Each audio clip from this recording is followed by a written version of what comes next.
new offense? Is it a quick learn for you, to get acclimated here? Yeah. Again, I mean, for me, that's my job. Again, I mean, that's what I'm here to do. So that's whether that's getting extra hours in, here or at home, looking through different things like that. But my job is to make sure I'm standing in the playbook, and looking at it and being, in it inside out.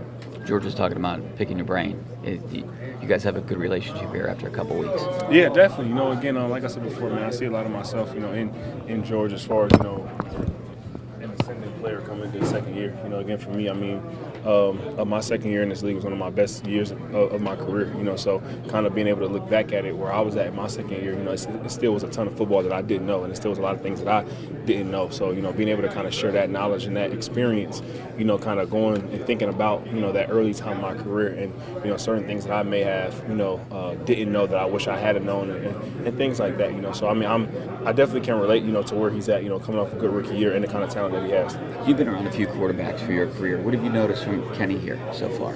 Man, I would say for a second-year quarterback, man, he's definitely wise beyond his years. Again, I mean, I think just how he kind of leads the charge.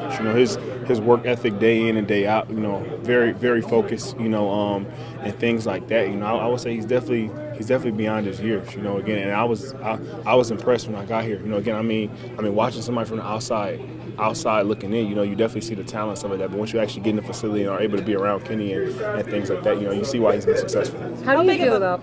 So how big of a factor was Kenny in your decision? Trying to figure out kind of what to do, where to go.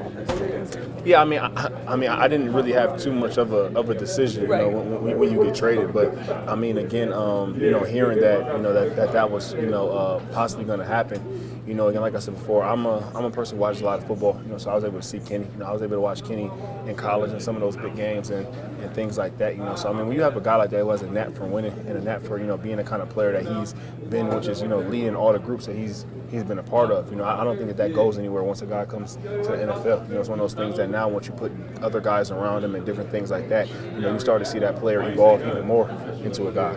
I was going to ask about that leadership role. Coming in here, seeing him not be quite a seasoned vet just yet, and starting a little bit down the road in this season last year. Did it seem when you came in here that he really had a good hand on that leadership role? Oh, definitely. And again, I mean, I don't think that leaders are born. I don't think it's something that that takes a lot of time for a guy who's just a natural leader. And I mean, I think anybody in here can kind of tell that from Kenny. So I mean, I've been here now for. Almost a little over a month, and you can already kind of tell his leadership, how he leads the charge, and that's day in and day out, again, for a second-year guy, that isn't easy, being able to come in here and lead men, but for a guy to be able to take the bull, by the horns, how he's been able to do,